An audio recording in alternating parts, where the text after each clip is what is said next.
ഈ scientific temper എന്ന് പറഞ്ഞാൽ വേറൊരു സാധനമാണ്. നമ്മൾ പഠിക്കുന്ന സയൻസ് എന്തോ ഒരു ഡിഫറെൻ്റ് ആറ്റിറ്റ്യൂഡ് നമുക്ക് വേണം എന്ന് എനിക്ക് മനസ്സിലായി തുടങ്ങിയിട്ട് ഒരുപാട് നാളൊന്നും ആയിട്ടില്ല. നമുക്ക് എന്തായിരിക്കും എഡ്യൂക്കേഷൻ സിസ്റ്റത്തിൽ വരേണ്ട മാറ്റം? അപ്പം അത് എങ്ങനെ നമുക്ക് ഇൻകൾക്കേറ്റ് ചെയ്യാൻ പറ്റും സർ? നമ്മളൊരു കുട്ടിയോട് പറഞ്ഞു കൊടുക്കുവാണെങ്കിലും.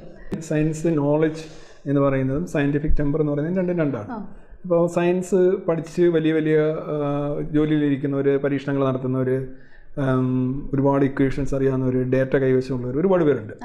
അപ്പോൾ നമ്മൾ സ്ഥിരം പറയുന്ന റോക്കറ്റ് വിടുന്നവരും തേങ്ങ അടിക്കുന്ന അവസ്ഥ ഒരു അന്ധവിശ്വാസികളാണ്. അപ്പോൾ ഈ സയൻസിൻ്റെ നോളജ് എന്ന് പറയുന്നത് അത് പെർസ്യൂ ചെയ്യുന്നവർക്ക് സ്വന്തമാക്കാൻ കഴിയുന്ന ഒരു കാര്യമാണ്.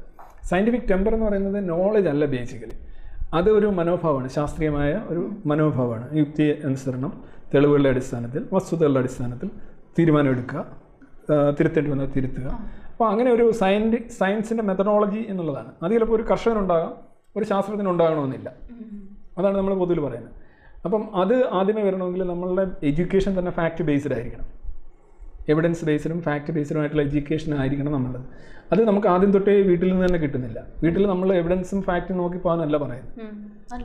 ഇത്തരത്തിൽ നിഗൂഢമായിട്ടുള്ള സിദ്ധാന്തങ്ങളും കുറേ സാധനങ്ങൾ, അവിടെയൊന്നും എവിഡൻസും ഫാക്റ്റും ഒരു പ്രധാന ഘടകമല്ല, ചോദ്യം ചെയ്യാൻ പാടില്ല. അപ്പോൾ അത് തന്നെ ഒരു കണ്ടിന്യൂഷൻ തന്നെയാണ് സ്കൂളുകളിലേക്ക് വരുന്നത്.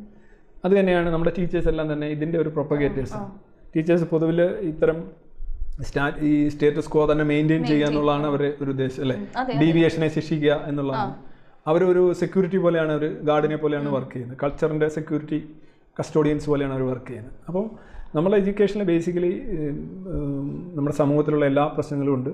അതൊന്ന് ആൻറ്റി സയൻസാണ്, ശാസ്ത്രവിരുദ്ധമാണ് നമ്മൾ. ഇപ്പോൾ മൊബൈൽ ടവറിൻ്റെ കാര്യം തന്നെ പറയുമ്പോൾ, ഇപ്പോൾ സാധാരണ ഒരു മതപുരോഹിതനോ അല്ലെങ്കിൽ അത്തരം ഒരാൾ വന്ന് സംസാരിക്കുകയാണെങ്കിൽ അതിനകത്ത് എത്ര അവിശ്വസനീയമായിട്ടുള്ള യുക്തിഹീനമായിട്ടുള്ള കാര്യം ഉണ്ടെങ്കിലും വളരെ ശ്രദ്ധയോടുകൂടി കേൾക്കുകയും അത് നടക്കാൻ യാതൊരു സാധ്യതയില്ലെങ്കിലും എന്നാലും ചിലപ്പോൾ നടന്നേക്കാം, അല്ലെ പണ്ട് നടന്നിട്ടുണ്ടാകും, അല്ലെ പണ്ടുള്ളവരെല്ലാം മണ്ടന്മാരാണ്, അല്ലെങ്കിൽ IAS കാരും IPS കാരും എല്ലാം ഫോളോ ചെയ്യുന്നില്ല. ഇങ്ങനെയൊക്കെയുള്ള ഒരുപാട് അലവൻസസ് കൊടുത്ത് ഇതിനെ തള്ളുന്നില്ല. തള്ളാൻ അയാളുടെ ബുദ്ധി പറയുന്നത് ഇത് ഭയങ്കര പൊട്ടത്തരമാണ് ഈ പറയുന്നത്, ഇത് ഒരു കാരണവശാലും നടക്കാൻ സാധ്യതയില്ല. അപ്പോഴും അയാളൊരു എന്താ പറയുക, ജനറസ് ആണ് to religion and those kind of things, is generous. ഇനി സയൻസിൻ്റെ കാര്യം, മൊബൈൽ ടവറിൻ്റെ കാര്യത്തിൽ നമ്മൾ പറയുകയാണ്, ഈ മൊബൈൽ ടവറിൽ വരുന്നത് നോൺ അയണൈസിങ് റേഡിയേഷനാണ്. നോൺ അയണൈസിങ് റേഡിയേഷന് യാതൊരു ഹാമോ ഉണ്ടാവില്ല. അങ്ങനെ ലോകത്തെങ്ങും പഠനത്തിൽ ഇതുവരെ കൺഫേം ചെയ്തിട്ടില്ല.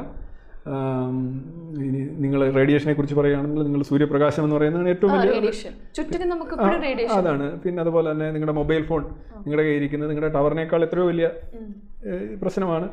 ഇതൊക്കെ പറഞ്ഞാലും ഇത് ഫാക്റ്റാണ്, കൺഫേംഡ് ആണ്, പഠനങ്ങൾ നടന്നിട്ടുള്ളതാണ്, ലോകത്തെല്ലായിടത്തുള്ള ഒരു കാര്യമാണ്. പക്ഷേ ഇത് പറഞ്ഞു കഴിഞ്ഞാൽ ഈ മറ്റേ ആദ്യത്തെ മതപുരോഹിതനെയോ അല്ലെങ്കിൽ സ്യൂഡോ സയൻറ്റിസ്റ്റിൻ്റെ മുന്നിൽ ഒരുപാട് അവിശ്വസനീയമെന്ന് തോന്നിയപ്പോഴും ഉദാരമായി പെരുമാറിയ ഈ വ്യക്തി ആയിരക്കണക്കിന് ചോദ്യങ്ങളും സംശയങ്ങളും, ഒരെണ്ണം നമ്മൾ പരിഹരിച്ച് കഴിഞ്ഞാൽ വീണ്ടും അടുത്ത സംശയം.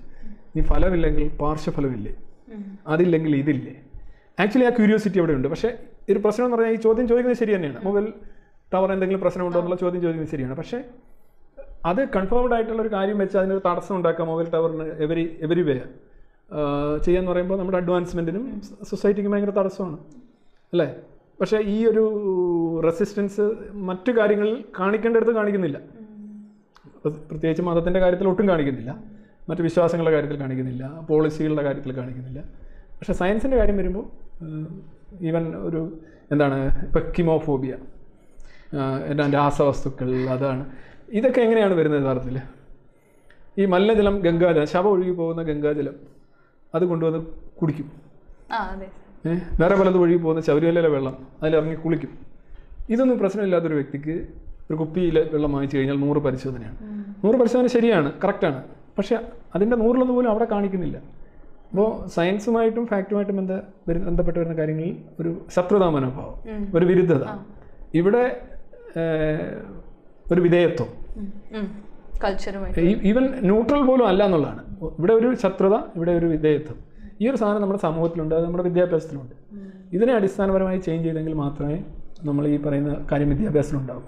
അന്ധവിശ്വാസിയായിട്ടുള്ള അധ്യാപകർ വന്ന് സയൻസ് പഠിപ്പിച്ചാൽ സ്വാഭാവികമായിട്ടും അവർ പറഞ്ഞ് അവിടെ തന്നെ കൊണ്ടെത്തി. അല്ലെങ്കിൽ ഇങ്ങനെ ഒന്നുമില്ലെങ്കിൽ വേറെ എവിടെയൊക്കെയോ ഒരു ശക്തി ഇങ്ങനെ ഉണ്ട്, അല്ലെ പിന്നെ എങ്ങനെ ഇങ്ങനെ എന്ന് പറഞ്ഞെത്തിക്കും. അതിന് കുറുക്ക് വഴികളൊന്നുമില്ല. സമൂഹത്തെ പരിഷ്കരിക്കുക, സമൂഹത്തോട് പറഞ്ഞുകൊണ്ടിരിക്കുക. ഈ പീസ് മീൽ എഞ്ചിനീയറിംഗ് വഴിയാണ് കാര്യങ്ങൾ. അല്ല പെട്ടെന്ന് സ്വിച്ച് ഇട്ടോണം ഈ സയൻറ്റിഫിക് ടെമ്പറോ അങ്ങനെ ഒന്നും സാധിക്കില്ല. ഇപ്പോൾ ഒരാളെ വിശ്വാസിയാക്കുന്നത് പോലെയോ അല്ല ഒരാളെ ഒരു സയൻറ്റിഫിക് ടെമ്പർ ഉണ്ടാക്കുന്ന, അതിന് കുറേ പ്രശ്നമാണ്, കുറേ സമയമെടുക്കും. മറ്റേ 2 കഥ പറഞ്ഞാൽ മതി, ഒരു അനുഭവം മതി, ഒരു മിറക്കിൾ ഞാൻ കണ്ടുവന്നൊരു വിശ്വാസം മതി. പക്ഷേ ഇതിന് 100 മിറക്കിൾ 1000 മിറക്കിളുകൾ ഡീബങ്ക് ചെയ്ത് കൊടുത്താലും ഇതിനകത്ത് പുറത്തു വരാൻ കഴിയില്ല.